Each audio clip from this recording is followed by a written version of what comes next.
Spet se bližajo volitve. V Sloveniji levica na volitvah še nikoli ni zmagala pošteno.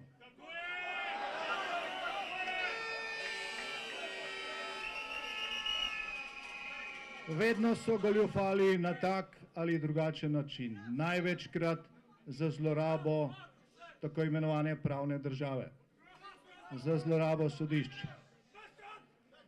Zdaj za temi vrati, danes v verjetno najmanjši dvorani, ki obstaja na tem sodišču, poteka nov politični proces.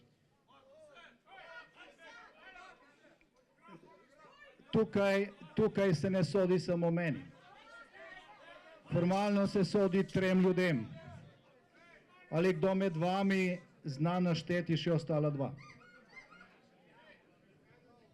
Jaz tukaj nisem prvoobtoženi. Mislim, da sem 3. obtoženi. Prvoobtoženi je gospod Branko Kastelic, drugi gospod Klemen Gantar. Mi smo se pravzaprav spoznali šele tukaj. Tudi novinarji jih ne poznajo. Ko smo bili tukaj že 3. sem jaz novinarje vprašal, če znajo našteti priimke še ostalih 2 obtoženih, pa niso vsi znali. Oba sta neke vrste kolateralna škoda, ker je treba obsoditi za to, da se lahko obsodi tudi mene. Torej, za temi vrati neka sodnica, ki ni bila na vrsti, in neki sodniki porotniki, ki niso bili na vrsti, pa so jih naredili tako, da so prišli na vrsto. Se pravi, sodi nam sodni senat, ki ni določen po normalnem redu. Tukaj se zdaj že od junija naprej zaslišuje na desetine prič in se jih sprašuje, koga so srečali pred 19 leti.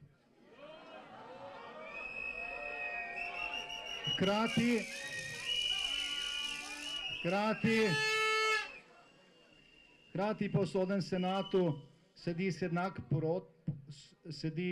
porotnik, ki se ni spomnil, da je pred nekaj leti oziroma nekje v tistem času, o katerem se sprašuje, kandidiral za liberalno demokracijo. On se pa tega ni spomnil. Zdaj v sodnem senatu je šefica pravne službe velenjske občine, ki jo je postavila sedanja ministrica za pravosodje Andreja Katič.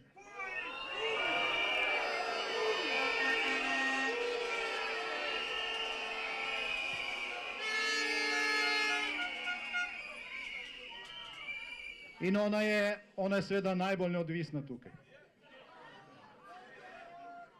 Nihče med njimi ne bi smel biti v tem senatu, pa kljub temu so jih postavili.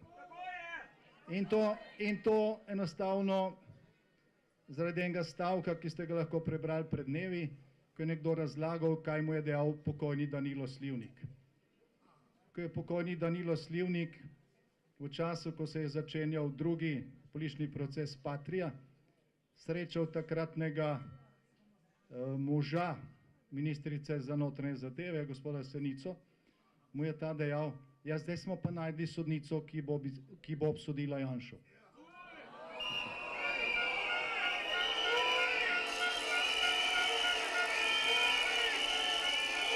In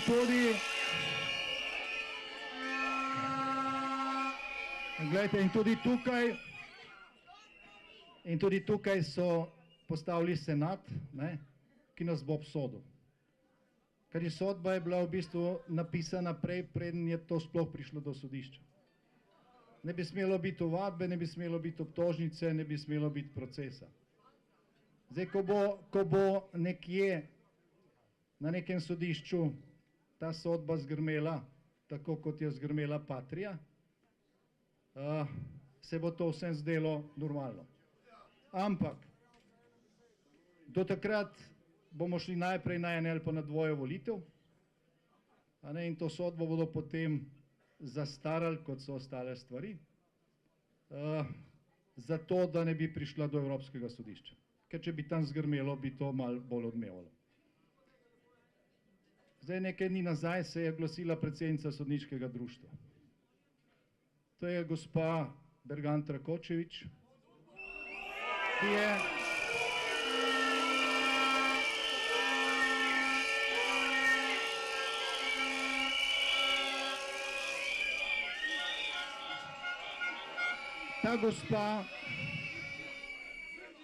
ta gospa je junija leta 2013, ko smo bili obsojeni na prvi stopnji v zadevi Patria, javno čestitala sodnici, ki so jo izbrali za to, da nas obsodi. Čestitala je za pogum. Zdaj, danes, kdorkoli prebere sodbo Ustavnega sodišča, lahko tam vidi, kakšno pravno skropucalo je bil proces Patria. Ampak ta sodnica se ni opravičila za tisto čestitko, čeprav je kot pravnica, spoštuje sodišča ustavnega očitno ne, spoštuje pravo, ne, ni se opravičila, je pa napredovala. Postala je predsednica vseh sodnikov v Sloveniji. Se pravi,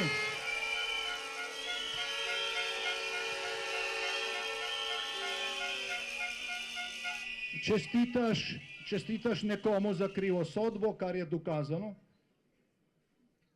ne tukaj na zborovanju, ampak z sodbo Ustavnega sodišča, levega Ustavnega sodišča, ki je soglasno razveljavilo tisto sodbo, ampak ti se ne opravičiš, ne poiščeš drugega poklica, ker za tega nisi dostojen, ampak napreduješ.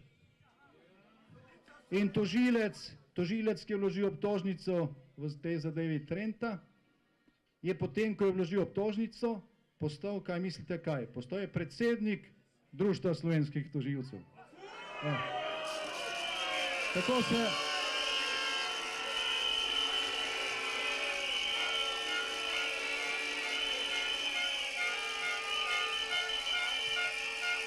se...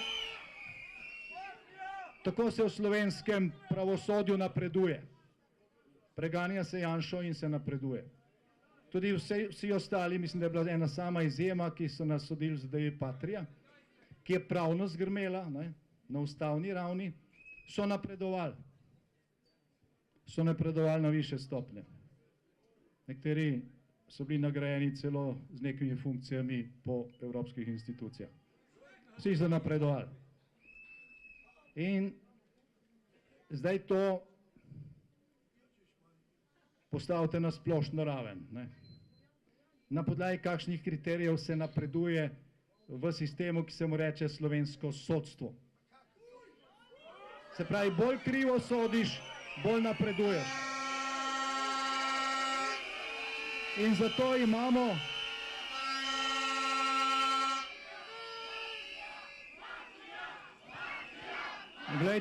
Glejte, mafija je preblaga beseda za njih. Ker mafija spoštuje neka pravila. Tukaj ni nobenih pravil. Tukaj gre samo za oblast. Tako da, če slovenskemu krivosodju rečete mafija, žalite mafijo. To je hujše od tega. To je hujše od tega zaradi tega, ker mafija se predstavlja kot mafija. Tukaj se pa krivosodje predstavlja kot pravosodje. Kot nekdo, nad katerim je samo modro nebo, proti kateremu ne smeš reči ničesar, sicer si tako ali drugače kaznovan. In če kakorkoli rečeš kako kritiko, rečejo, ne spoštuješ institucije. Glejte, ta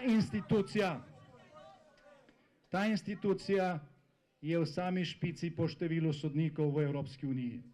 Mislim, da je samo ena država, ki ima več sodnikov, predvsem sodnic, na prebivalca kot Slovenija. Hkrati pa imamo največ razveljavljenih sodb zaradi kršitve človekovih pravic na Evropskem sodišču za človekove pravice. Se pravi, več sodnikov, več krivic. In to je sistem,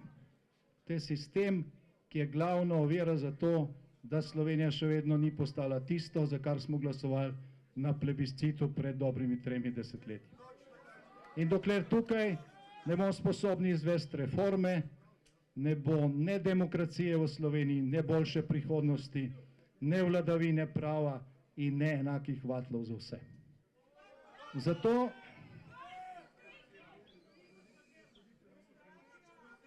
Zato tukaj, tu na tem protestu, gledajte, to ne gre samo za me.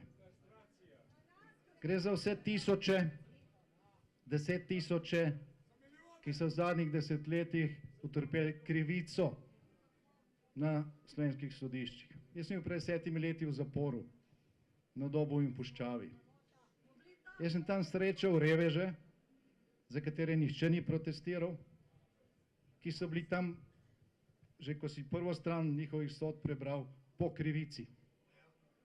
Pa niso imeli denarja, da bi šli na Evropsko sodišče in so tam pač pretrpeli tista leta in danes živijo v državi, za katero so se nekateri borili pred 3 desetletji, zagrenjeno. Glejte, mi te države nismo gradili za to, nismo se bojevali za njo, nismo glasovali za njo, da bo stanje takšno, kakršno je. Zato ga bomo spremenili.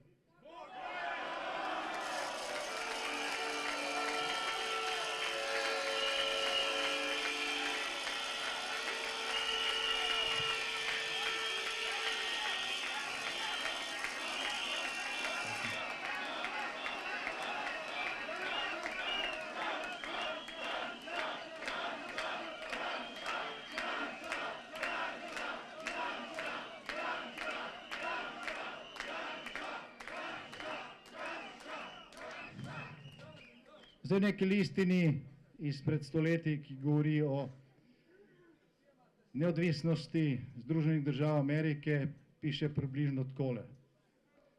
Zdaj, ko se krivic nakopiči toliko, da jih je po vseh božjih in naravnih zakonih preveč, se ta kup prevrne. In mi smo blizu tega. In tisti, ki te besede ignorirajo, ki se naslanjajo na trpljenjem drugih, ki mislijo, da za njih pravica in pravo ne obstaja, bodo kmalu srečali drugo realnost. Jaz mislim, da smo Slovenci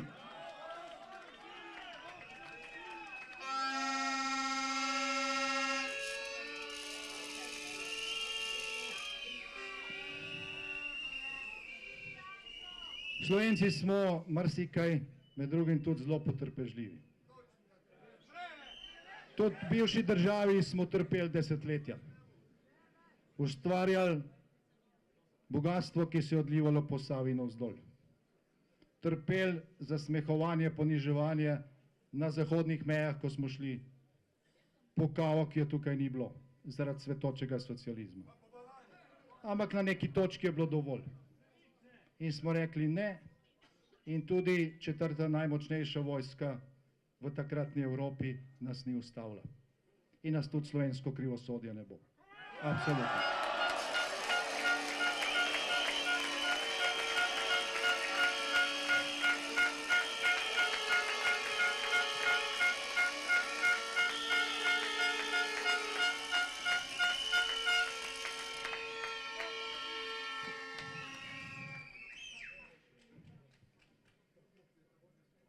Če bi eno samo obravnavo v procesu Patria lahko vi neposredno spremljali preko televizije, bi tisti proces naslednji dan padel, bi ga zaključili.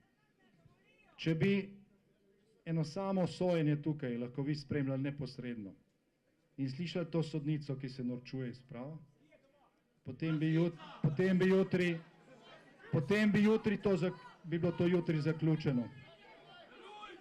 Ampak tega vi ne smete spremljati. Tukaj se sodi v imenu ljudstva. Danes so spustili dvorano 3 predstavnike ljudstva. Prestavili so sojenje v najmanjšo dvorano. Zaradi ljudstva. Tožilec, ki je tukaj zapravil že tedne časa, je hkrati tožilec v zadevi Litijska. Glejte,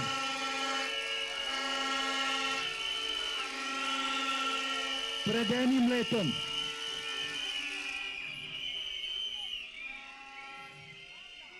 enim letom so zapravili 8 milijonov vašega denarja. Za neko podrtijo, ki je ministrica niti gledat ni šla. Meni zdaj sodijo zato, ker sem posestvo, za katerega sem dal 45.000 mark leta 92, prodal za nekaj več kot 120.000 evrov 13 let kasneje, ko so vse cene šle več kot to gor. Ne? Podjetje, ki je to kupilo, je kupilo mnoge dražje stvari. Ne? Mnoge dražje stvari. Pa se zdaj sodi direktorji tega podjetja, ne? Ki ni imel praktično nič s tem, zato da se obsodi mene, se ga maltretira zdaj 11 let, imajo 2 infarkta v tem času, nikogar to ne zanima. A ne? In tožilec, ne, ki eno leto očitno ne migne pri 8 milijonih, ne, zdaj tukaj sprašuje priče, a na tej stavbi bi bila tudi voda, pa dimnik verjetno. Razumete? Norčujejo se iz tega, kar piše v ustavi in kar piše v zakonu. Zato je to treba spremeniti. Zdaj, kako bomo to spremenili?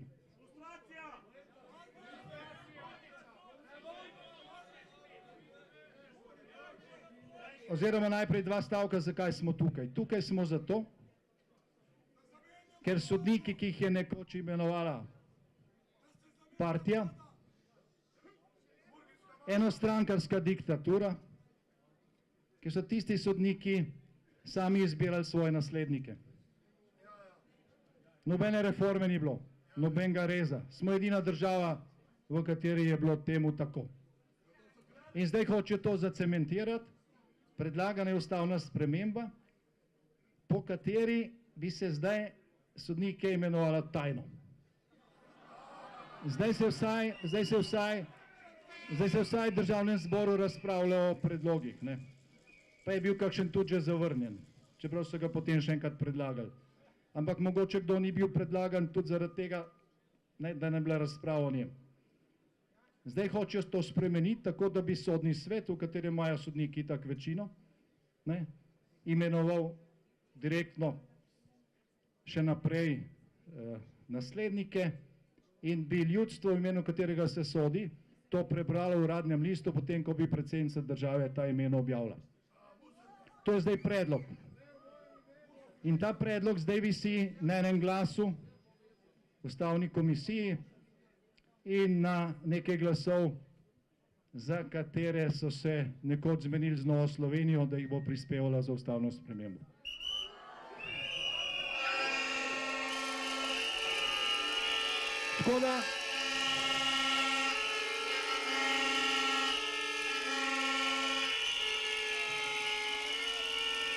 Tako da je lahko, lejte, lahko je še slabše.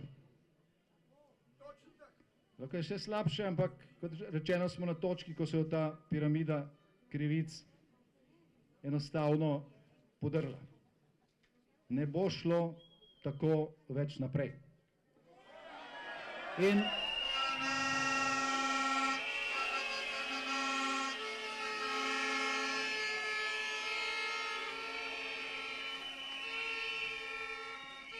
torej Slovenija nima neodvisne sodne veje oblasti.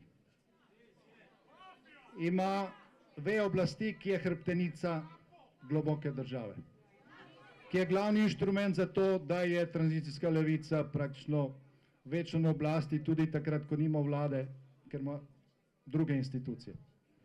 In karkoli se naredi, potem nekje pade. In ki skrbi za to, da zakoni ne veljajo za vse enako. Zakoni so za vas. Za njih pa ne veljajo. Ko mi tukaj mirno zborujemo, mogoče kdo že piše kakšne listke kje. Če ne drugače za to, ki ste avtomobil, ki je parkirali. Zdaj, ko so oni razbijali po Ljubljani, ko so nezakonito zaprli obvoznico, ko so širili virus, covida in smrti po Ljubljani, ne, so jim vrnili prekrškovne kazni. A ne.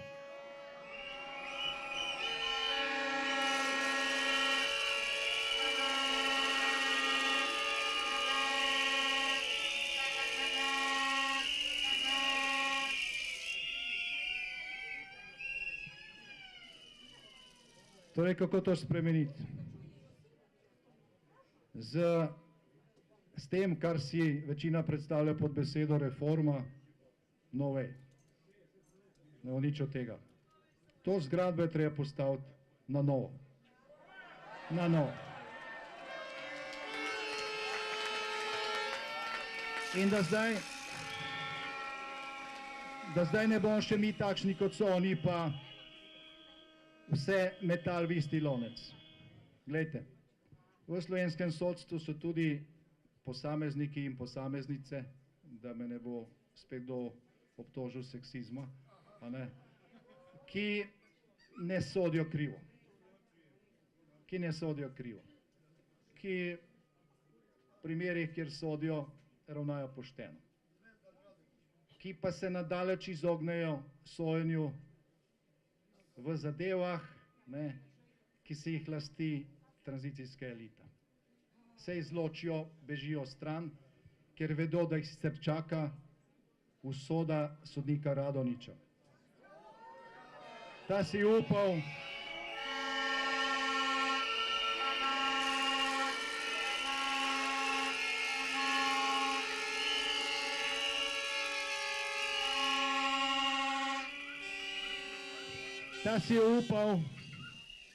Ta si je upal oprostiti človeka, za katerega krivdo ni našel dokazov, čeprav so ga mediji prej že obsodili. In čeprav so ga neki drugi v tem sistemu razglasili za krivega vnaprej. On je pač sodil pošteno, gospoda Noviča je oprostil in zdaj je sam žrtev. Na tem istem sodišču ga sodijo zaradi obrekovanja ali ne vem česa. Vrgli so ga z sodišča seveda, kljub temu, da je napol invalid. Maltretirajo ga povsod. Mislim, da je pred kratkim bil sprožen še en sodni postopek proti njemu. Zakaj? Zato, da je to grožnja drugim. Poglejte, če ne boste sodili tako, kot mi rečemo, se vam bo zgodilo, kot se je vašemu kolegu Radonjiću. Zato predlagam pač en močan aplavz ali pa pozdrav tudi enemu redkih sodnikov, ki je sodil pošteno.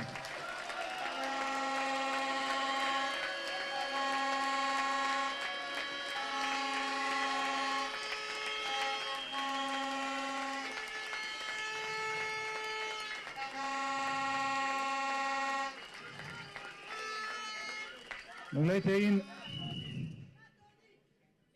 jaz zdaj zbiram neka sredstva za kazni, ki smo jih naložili v letošnjem letu, pač zajetna vsota. Če bo zbrano kaj več, bomo naredili sklad, iz katerega bomo pomagali gospodu Radonjiću. Pomagali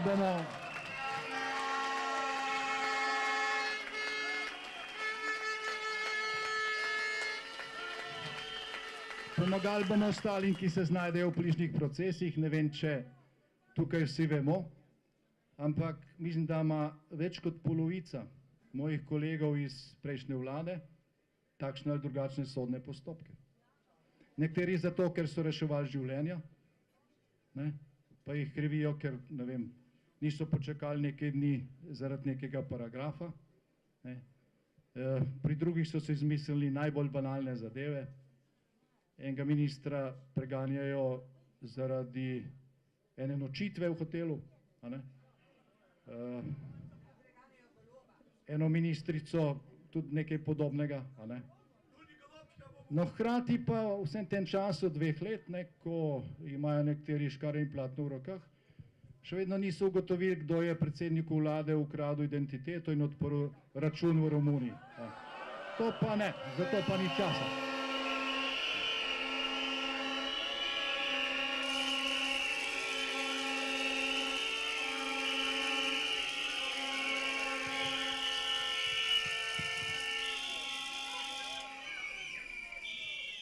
Pa še nekaj zvezi s tem, ker vidim tukaj veliko staršev, starih staršev in smo vsi skrbeh za prihodnost naših otrok.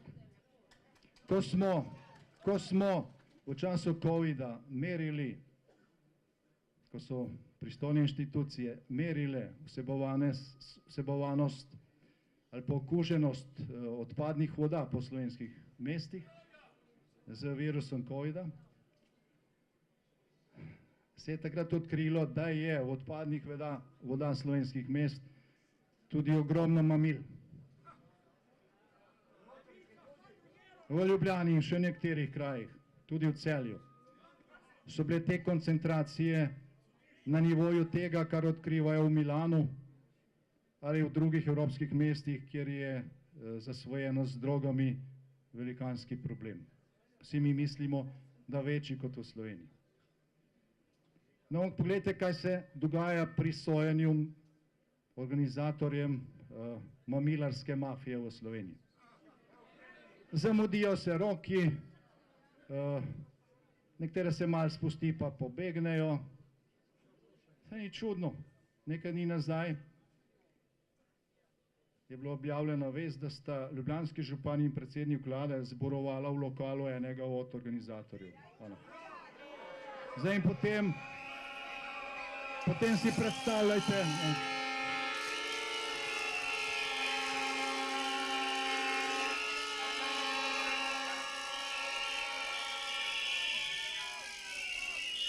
no in potem si predstavljajte, da bosta policija in pravosodje to resno preganjali. Vse, kar delajo, je to kako marihuanco, ki je poberejo pa to, pa kjer je kakšna mednarodna akcija, ker morajo sodelovati.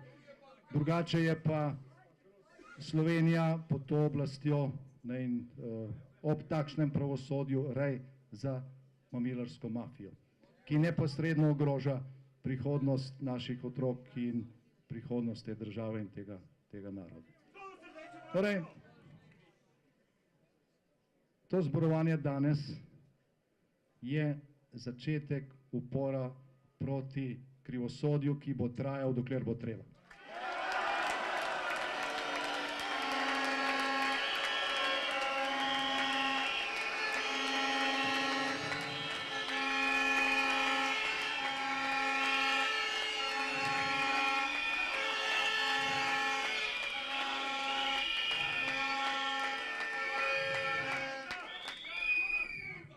Lahko nas zaprejo, lahko nam naložijo še 100 000 evrov kazni, mi ne bomo odnehali.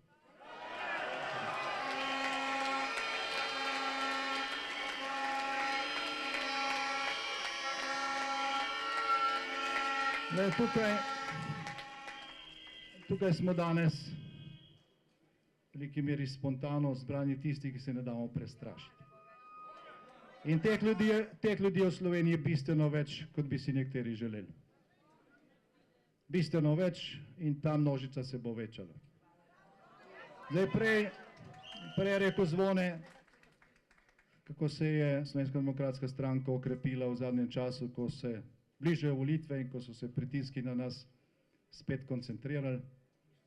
Levica v Sloveniji še nikoli ni zmagala pošteno in tudi tokrat skušajo zlorabiti pravosodje za to, ampak nas je vse več, smo vse močnejši in tudi odpor proti temu bo vse močnejši. In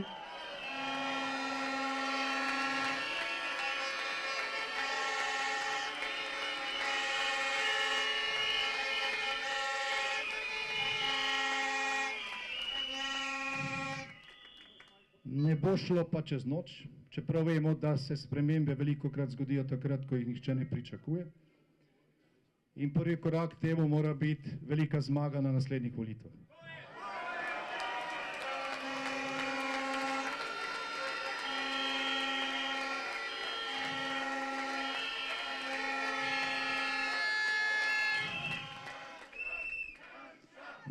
Mi se bomo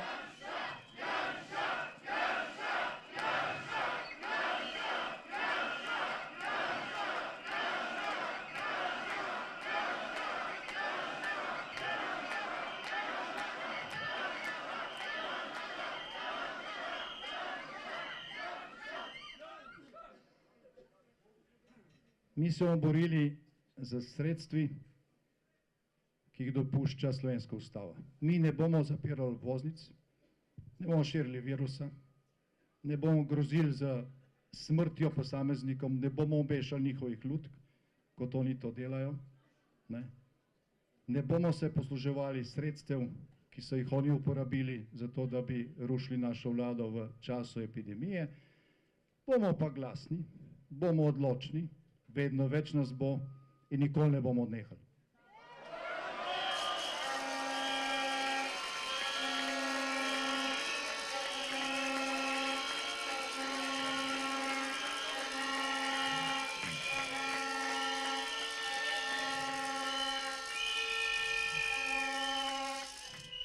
Glejte, kljub vsemu, kar so postavili proti nam, smo na zadnjih evropskih volitvah, ker je bila udeležba daleč nadpovprečna, dokazali, da se da. Dokazali smo, da se da.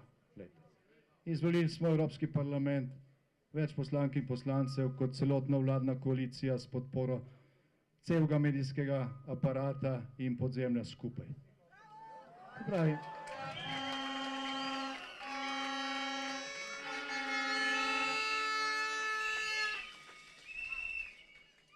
in za naslednje volitve je potrebno štartati na 51%.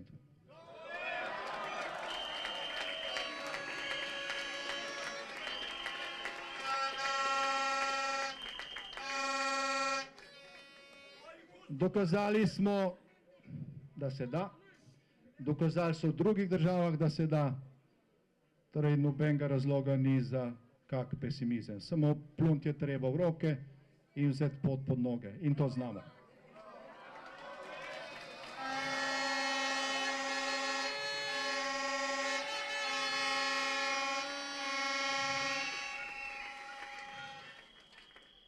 Zdaj tisti, ki jim samostojna Slovenija nikoli ni bila intimna opcija, so ohranili veliko vzvodov oblasti iz preteklega režima. Vendar, mi naših sanj o Sloveniji, kakšne smo imeli pred očmi v času, ko smo šli na plebiscit, v času, ko smo se osamosvajali, v času, ko smo se borili za samostojno slovensko državo, nikoli nismo pozabili in jih bomo uresničili. Slovenija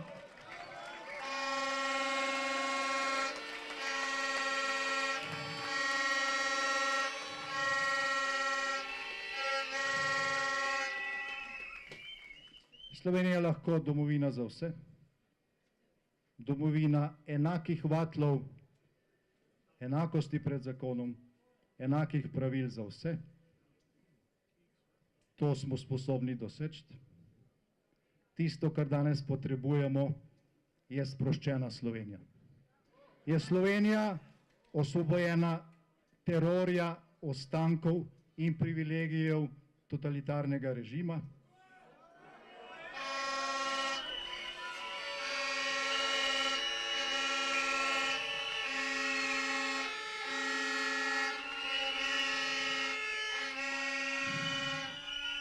To je Slovenija enakih priložnosti za mlade in starejše, Slovenija sožitja vseh generacij, je Slovenija, kjer se upokojencem ne nalaga novih davkov, hkrati pa uzakonja privilegije za njihovo elito. Tudi to bomo ustavili, če bo treba z referendumom.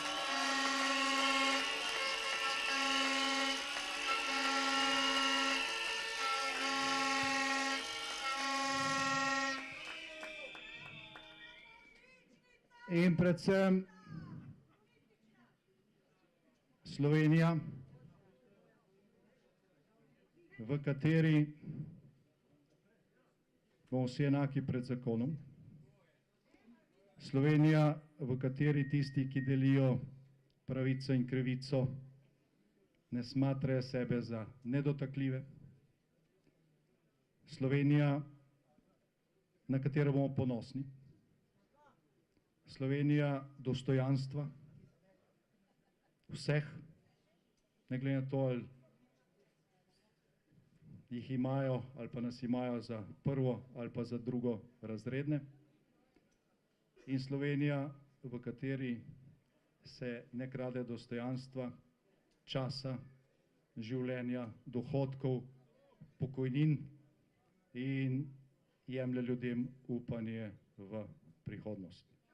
Zdaj, taka Slovenija možna. Ključen korak do take Slovenije je, pa da si vzamemo besedo nazaj. Ker prva stvar, ki so jo ukradli, je pomen besed. Že v Svetem pismu je zapisano, na začetku je bila beseda. In vse izhaja od nje.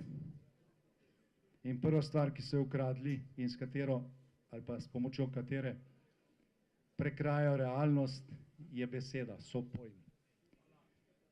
Ukradli so tudi besedo svoboda.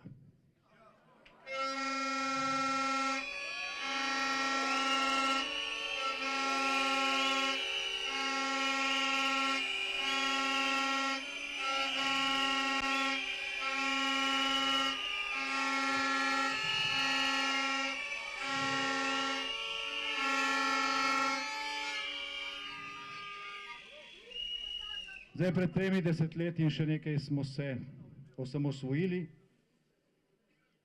za osvoboditev bo pa potrebno še nekaj naporov. In ni sproščene Slovenije brez svobode. Zato si bomo to besedo vzeli nazaj. Svoboda Sloveniji! Svoboda Sloveniji! Svoboda Sloveniji! Hvala lepa.